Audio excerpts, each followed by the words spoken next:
Dollar. Dirt and money, no soul. Had to go and get it, ain't no time to kick it. Got a stack to flip for my foes. Dollar. Please tell me you can hear me. Don't turn your back and don't neglect me. Just let me know if you need me.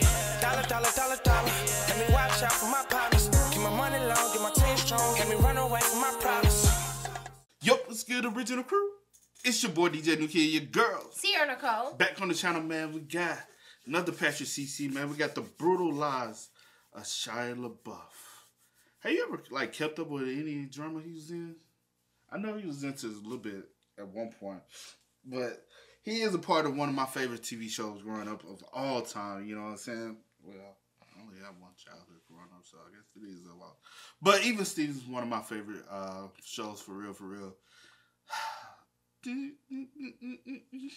trying to think of the, remember the theme song?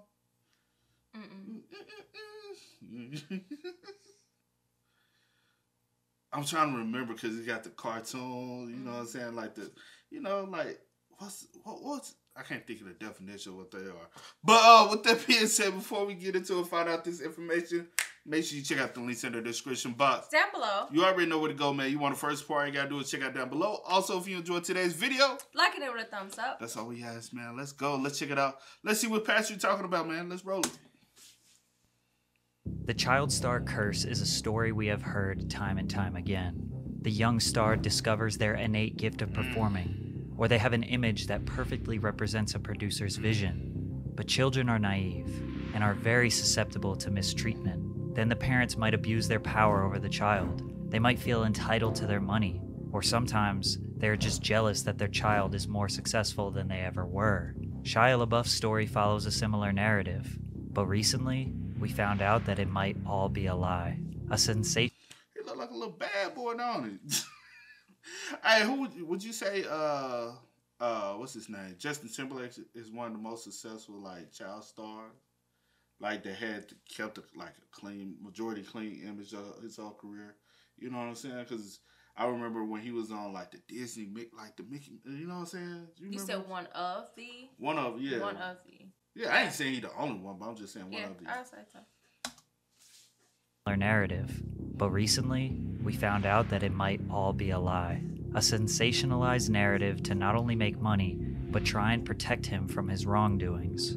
Shia's downward spiral is different than most because to this day, we have no idea what is real and what is a distraction from the truth. Stay hydrated. Shia was the son of two starving artists. Shayna Sade and Jeffrey LeBeouf could never find an audience for their work, sending them straight into poverty as a family. His mother would end up selling fabrics and jewelry in a poverty-stricken area of Echo Park, Los Angeles, while his father, a former Vietnam veteran, would sell hot dogs and perform as a street clown to get by. On top of their financial struggles, Shia's father was a convicted sex offender and a heroin addict, which was far from the ideal role model that Shia needed growing up as an only child. As if life wasn't hard enough, his father was admitted into rehab when Shia was just 9 years old, leaving him and his mother extremely vulnerable. While living with his mother in a Los Angeles motel, Shia overheard a man R-word her. Not being able to do anything about it at such a young age, this tragedy caused a great deal of anger to build in his young soul. To this day, Shia sleeps with a gun under his pillow because of the incident, stating, "I've always thought somebody was coming in my whole life." His parents... That's long-term trauma, bro. All of what you just told me, well, what you just, what Patrick just stated, that's enough trauma to mess up someone's life forever.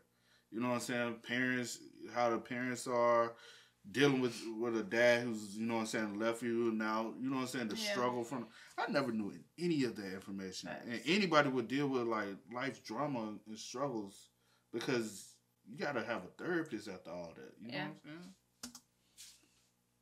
Stating, "I've always thought somebody was coming in my whole life." His parents were too prideful to accept food stamps and welfare. Shia knew early on that he would need to find a way to make money for him and his family, or steal to get what he wanted. His first run-in with the law occurred in 1995 when he was only 9 years old, getting caught attempting to steal a pair of Nike Cortez shoes. Then a couple of years later, he also got caught trying to steal a Game Boy. Did he do that at home? shoes. That's the reason why he got locked up in the movie, because he was stealing some shoes. Yeah. And then Pair of Nike Cortez shoes. Then a couple of years later, he also got caught trying to steal a Game Boy. His parents knew he needed a creative outlet to express himself and keep him out of trouble, so Shia turned to stand-up comedy, which was a perfect fit for a kid known as the class clown amongst his peers. Performing at local LA comedy clubs at the age of 10, he instantly stood out thanks to his edgy, adult sense of humor, going on stage and picking apart the drunk men and women in the audience, often starting his set with, "Hey motherfuckers, it's time for some jokes."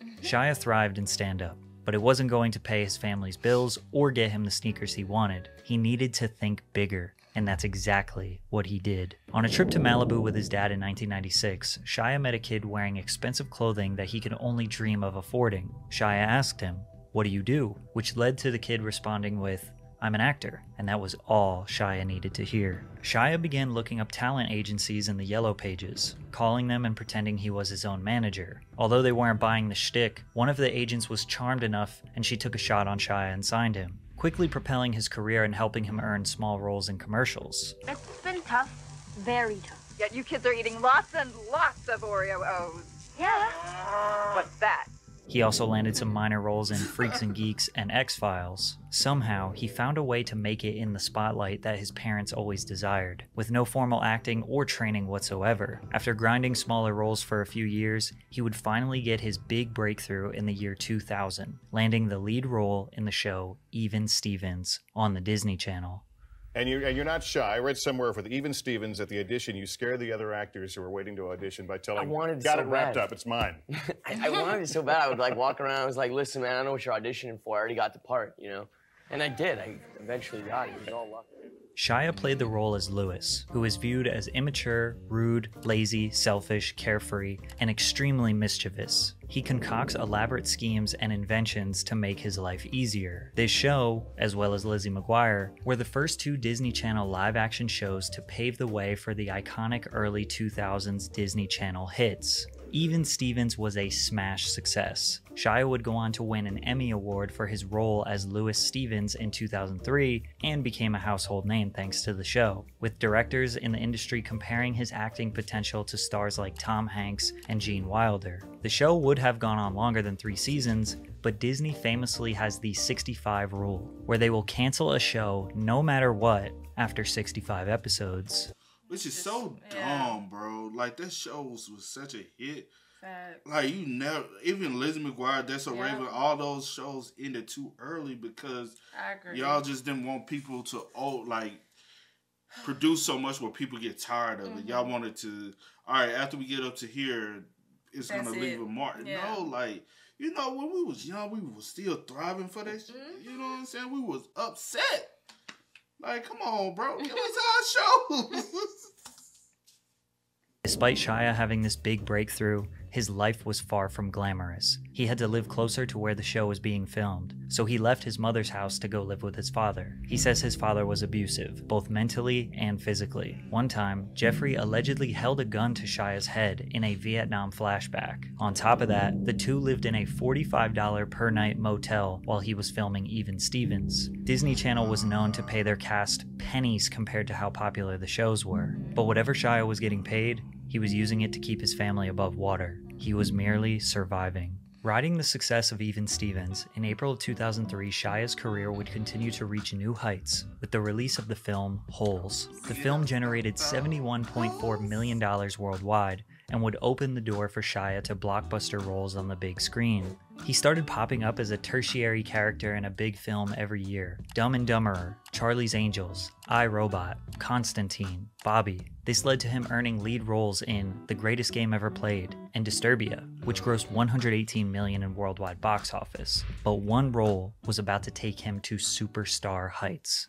Transformers. In 2007, Transformers grossed $700 million in global box office. For those that don't know, American action films will often get worldwide praise and send those actors into lifetime A-list status. Shia did 2 of these films in 1 year. the second being Indiana Jones, which did nearly $800 million in global box office. Transformers 2 did over $800 million in global box office. Shia was on top of the world. His life appeared to be perfect in the public eye. He was beloved by everyone. He successfully saved his family from generational poverty, and by 21 was arguably set for life. But I swear I thought Shia LaBeouf was gonna be like that next it factor as a actor. I did too. I was like, he's gonna be like that Leonardo and that that ass, especially when Transformers hit, because he was a part of my childhood. Yeah, you know what I'm saying? Like Holes, even Stevens, and then start seeing him in cameos in movies, and then when you see him in Transformers, you like, oh boy, he got it. You know what I'm saying? You like, he at the top. You know what I'm saying? Made it. Dig it up the hole, you got to.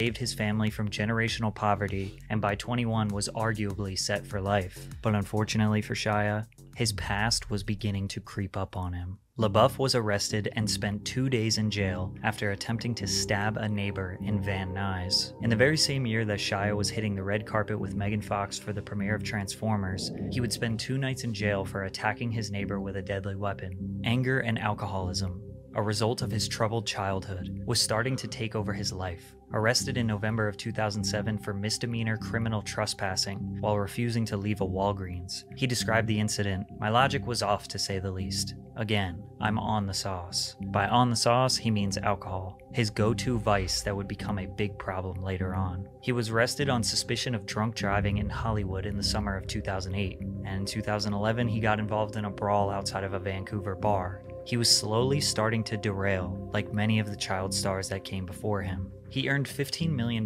for his role in the third Transformers movie. Money was no longer the motivation for him. He didn't need to grind anymore. He decided to step away from the franchise and the millions of dollars it would have continued to produce. He started to chase roles that were more artistic and character-driven. In June of 2012, he made a nude appearance in the music video for the song Fior Piano. The video...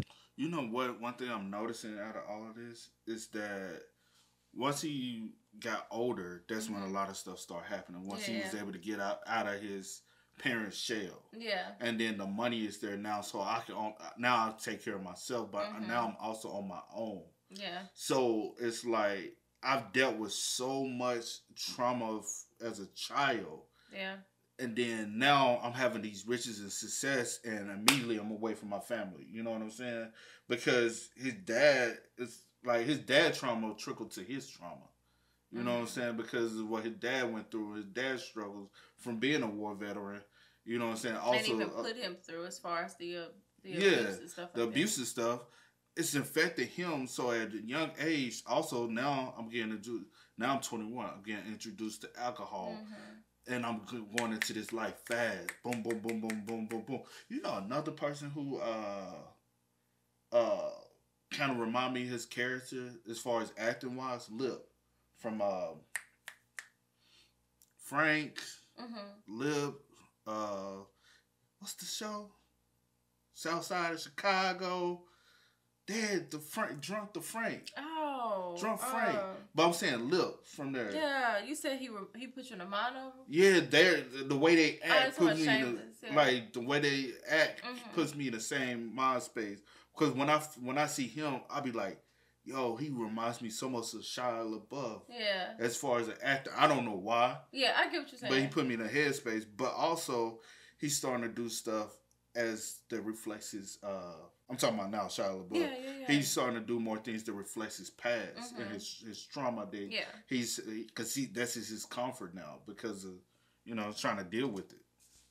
12, he made a nude appearance in the music video for the song Fior Piano. The video depicts a man and a woman locked in a never-ending cycle of addiction and desire. Then, just a few years later in 2014, Rob Cantor created a theatrical performance by the name of Shia LaBeouf. The lyrics describe Shia as a murderous cannibal. Shia makes an appearance at the end of the music video for this song, ominously applauding in the audience all by himself, which would later turn into a viral meme. Now, this performance wasn't really meant to be taken seriously, but the motivation behind it was unclear, and overall just seemed to be pretty bizarre behavior for an A-list actor who was being deemed the next big thing by Steven Spielberg just a few years prior. It was in 2014 where Shia was truly never the same. Up until now, he had some arrests, some weird acting roles, but now people were really starting to question everything they thought they knew about him. It all started with this hashtag I am sorry art exhibition. Would you mind taking the bag off? Can you take the bag off your head? Can I take the bag off your head? Wow. Okay. It's you.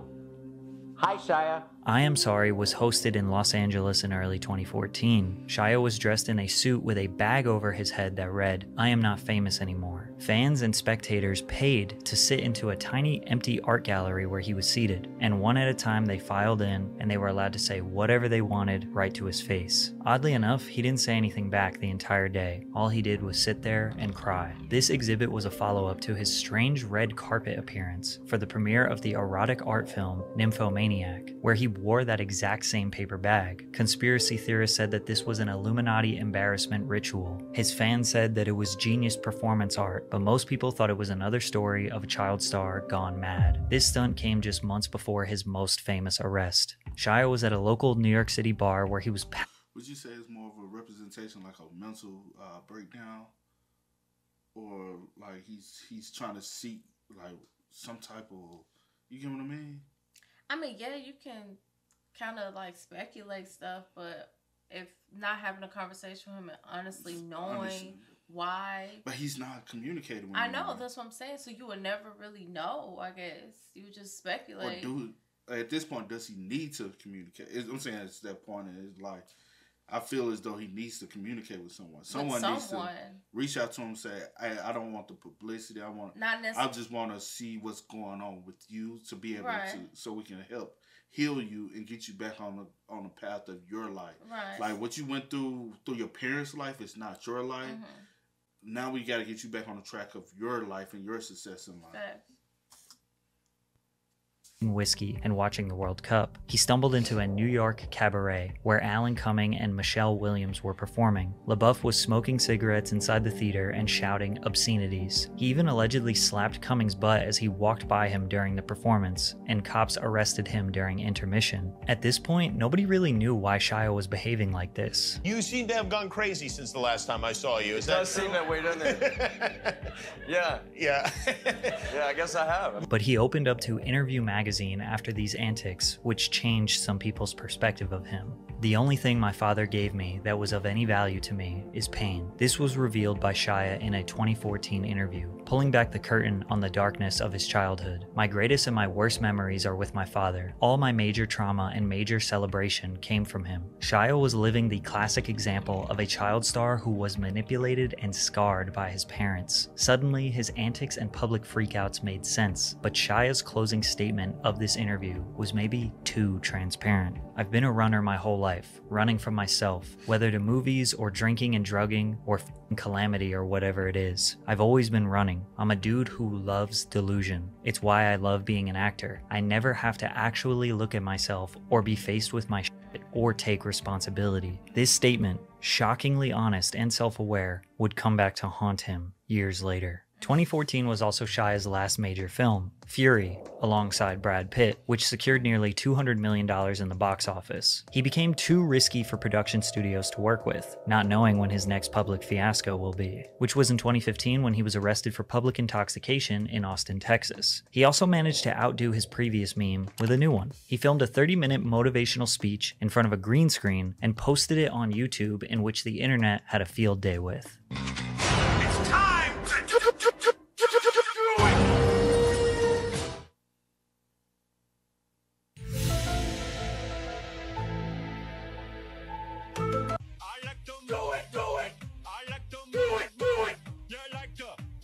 it!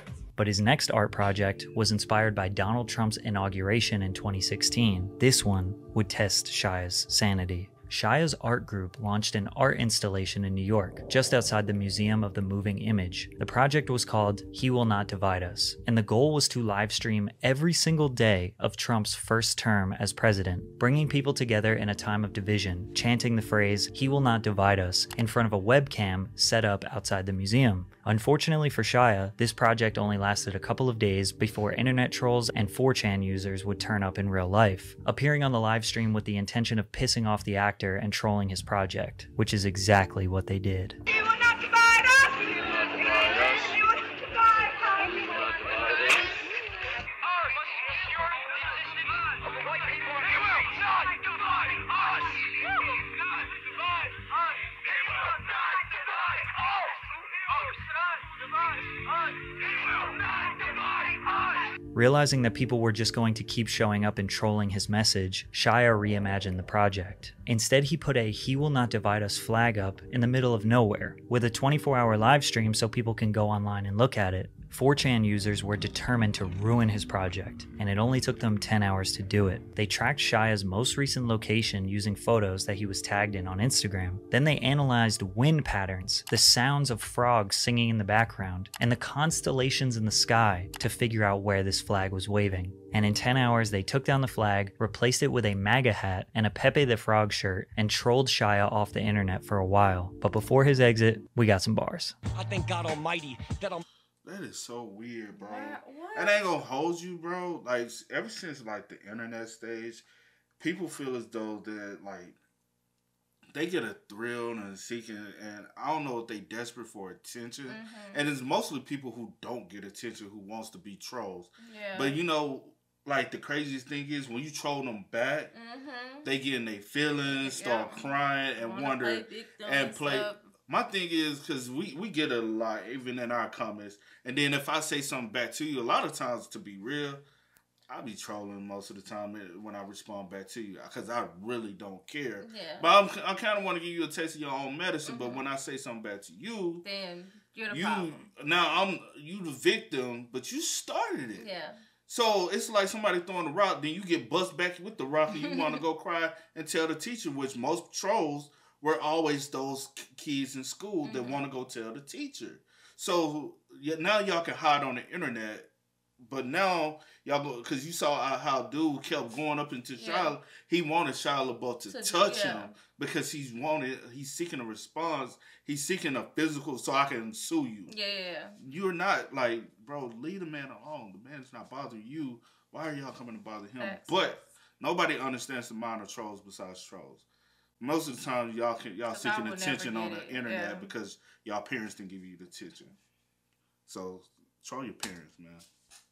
Off the internet for a while, but before his exit, we got some bars. I thank God Almighty that I'm balling slightly. I say amen, I'm just amen who's chasing elation. In my occupation, who's patient, who comes from below the basement, from the pavement. Then I got an agent, then I done made it. Past Tom Hanks replacement. God damn, my life's amazing. Shia got married to his wife, Mia Goth, which seemed to calm him down for a little bit, until he was arrested again in 2017, this time for public intoxication, disorderly conduct, and obstruction. He was sentenced to 100 hours of community service, 1 year probation, and was also court-ordered to attend a drug rehab facility. In this rehab, he was instructed to write and reflect on his life, which may have been just what Shia needed to dig himself out of the hole that he was in at the time. And you wrote this movie while in court-ordered rehab. Yes, sir. Yeah.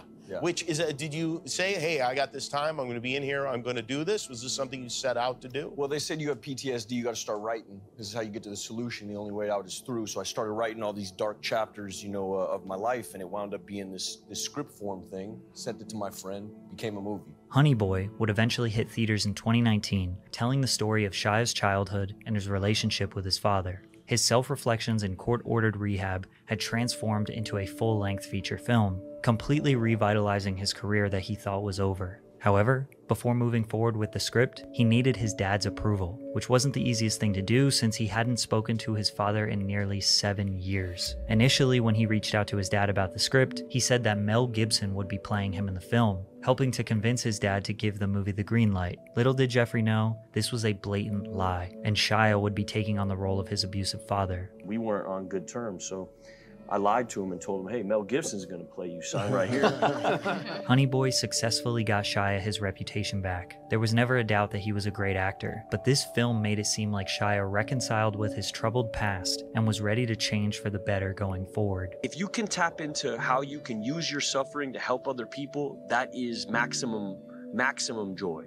I always thought joy. Have you heard of that story before, that movie before? Heard of it? I don't think so. Yeah, I'm gonna have to look that one up so we can check it out. Yeah. Suffering to help other people, that is maximum joy. I always thought joy was, oh, I get this and then I'm happy, or I do this and then I'm happy, or I get her and then I'm happy, or I make that and then I'm happy, or they respect me and then I'm happy, or I always thought happiness was to be acquired by the things I would gain from life. That's why I was always grabbing.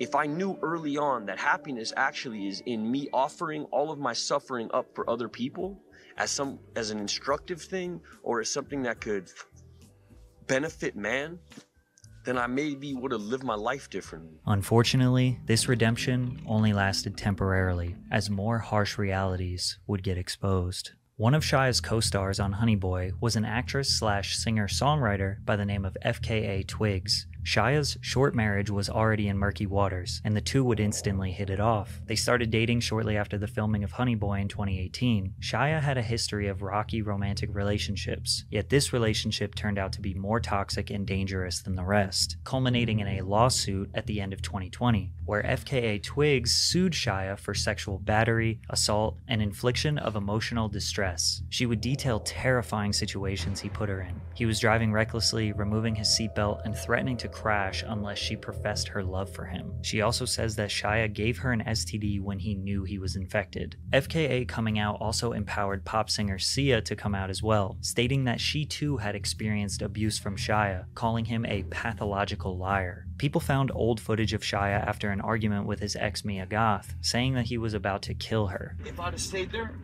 I would kill her. At the time, Shia didn't address the allegations. Instead, he promoted his new movie, Padre Pio. We're making a film, me, Abel Ferrer, and Willem Dafoe are making a movie called Padre Pio, about the great Padre Pio. After that, we didn't hear from him until the film was completed. Not only did Shia shift his focus to this role, but he shifted his focus to finding God through Christianity. This film had a lot of publicity, and it was during the mid-2022 rollout that Shia appeared on various podcasts and interviews, where he kind of addressed the accusations. The news that had come out has been like I've been abusive to women, and I've been shooting dogs, and I've been willingly giving women STDs, and like it's disgusting. It's depraved. And when I look at this Me Too environment, there's not a whole lot of dudes that are taking accountability. You know, I f***ed up bad. That's what I was finna say. It sounds very like Me Too-ish. And so it's like a lot of council culture. Because, you know, once one person come out the woodworks, everybody else want to come out, you know? That's sort of thing. Bad, like crash and burn type shit. Hurt a lot of people. He admits to a lot of wrongdoings. Nothing specifically, but both of these interviews, Shia allowed himself to be extremely vulnerable. He admitted to the monster that he was. He admitted that getting back with Mia and having their first daughter allowed him to live for a greater purpose. He also admits to lying about his father. Like with my dad, I wound up hitting my dad up. Now here's a man who I done vilified on a grand scale. I put all this shit in the street, you know? And used him, juiced my dad is like, this is the reason I'm foul out here. You know, I'm come from this wayward upbringing, and you know, my dad is the reason I'm such a fuck up. You know, he's a biker and a wild man and a criminal and a da-da-da and abusive and I wrote this narrative, which was just fucking nonsense. My dad was so loving to me my whole life. Fractured, sure. Crooked, sure. Like wonky for sure, but never was not loving. Never was not there. He was always there. He was always there. And I done a world press tour about how he was as a man. My dad never hit me. Never. He spanked me once. One time. And the story that gets painted in Honey Boy is like this dude was like abusing his kid all the time. You know, my dad tried to keep me from smoking cigarettes. That's when he spanked me. Honey Boy was literally his redemption arc that got him into good graces with the public. He lied about the whole thing, threw his own father under the bus so that people would root for him again. It's extremely honorable that Shia has come forward and admitted to his wrongdoings, but it justifies a lot of people's claims who said he was a manipulator and a liar in the past. It's very tough to realize what about Shia is real and what is being lied about for his benefit. This is why a lot of people in Hollywood just stay away from him. You just don't know what stories about him are true. I mean, him admitting admitting to the lies makes me even question all the information in this video. He has admitted in the past that he loves not having to face the responsibility of his actions. All that we can hope for is for the sake of his family, his daughter, that this time what he is saying is true. Hopefully, his spiritual journey has earned him a new lease on life, and maybe this time he is actually a changed man.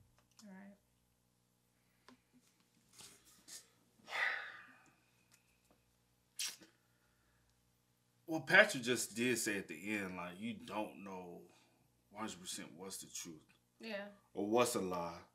Or what's a, like, exaggerate? Like, I can't say. Nah. What you trying to say? Like, kind of like pillow and masking and trying to cover what might be the truth and try to soften the reputation of your parents.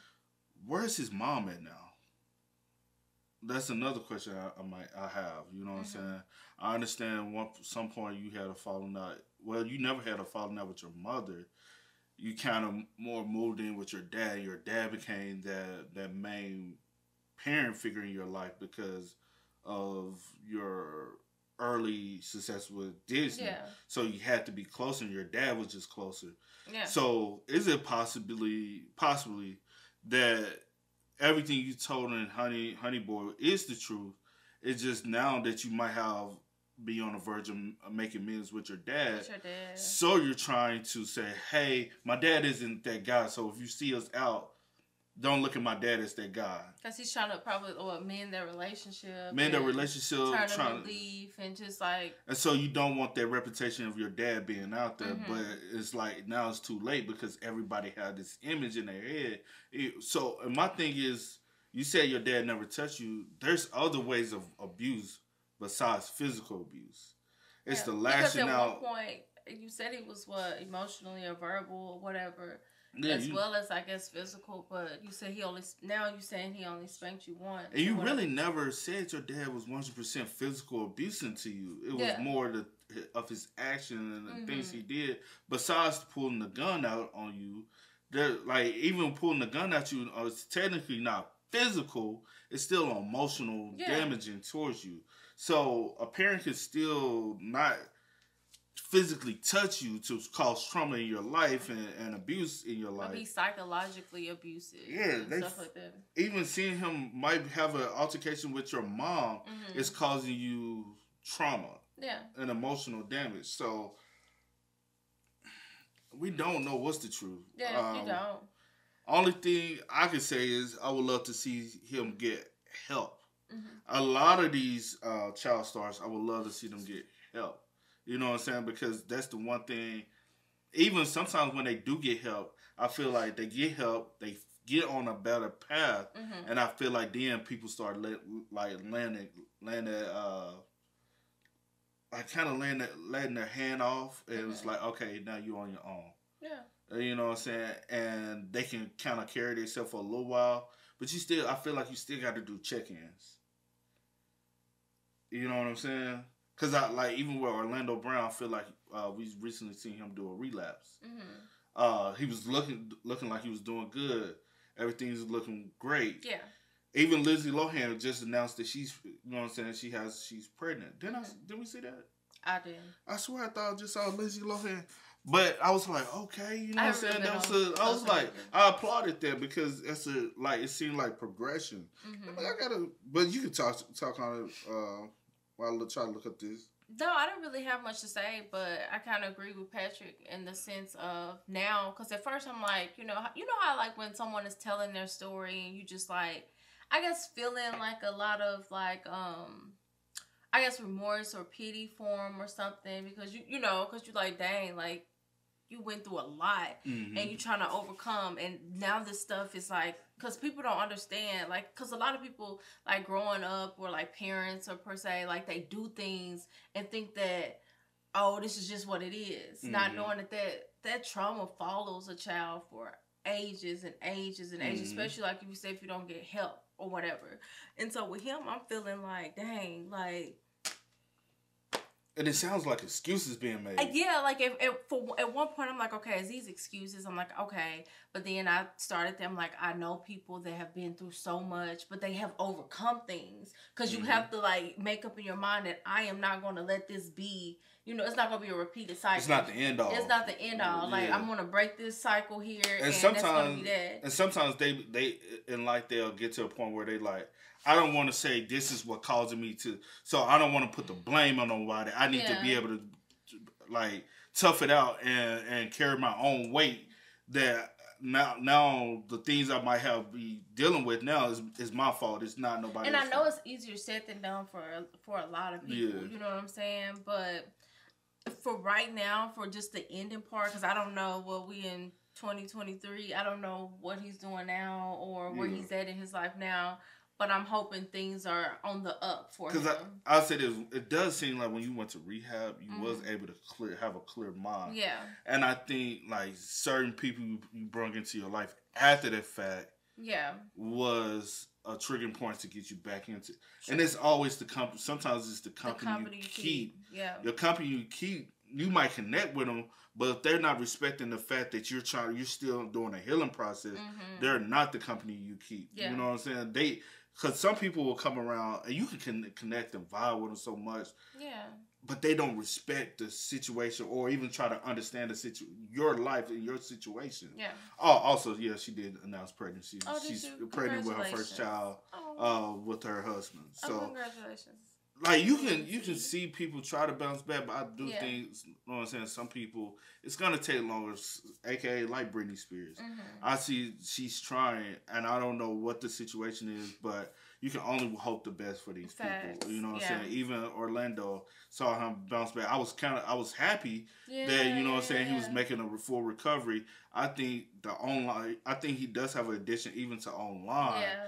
And the publicity he gets from being online, feeding into and people are exploiting him online for their monetary gain, and he's probably looking at it like, I'm getting a check out of it, so I'm gonna do these antics, but these people are getting a bigger check out of it, and they're gonna continue to get a check while you just get a, you know what I'm saying? True. So with this one, I just hope like eventually he can really get the help that he deserves. Yeah. Also with having a child. I think you have to repair that damage you have in your life so it won't be passed on to her life. Because you won't, trust me, you have to deal with that. You know how it feels. Don't pass that on to a child, especially your daughter. Yep. Well, any child. Any child, Yeah, but with that being said, man, make sure y'all spend more. So y'all let us know y'all thoughts and opinions down below. But as always, y'all know how it go, man. I do go by the name Kid. This is we are. Go and get it, ain't no time to kick it. Got a stack of flip for my folks. Dollar. Please tell me you can hear me. Don't turn your back and don't neglect me. Just let me know if you need me. Dollar. Let me watch out for my partners. Keep my money low.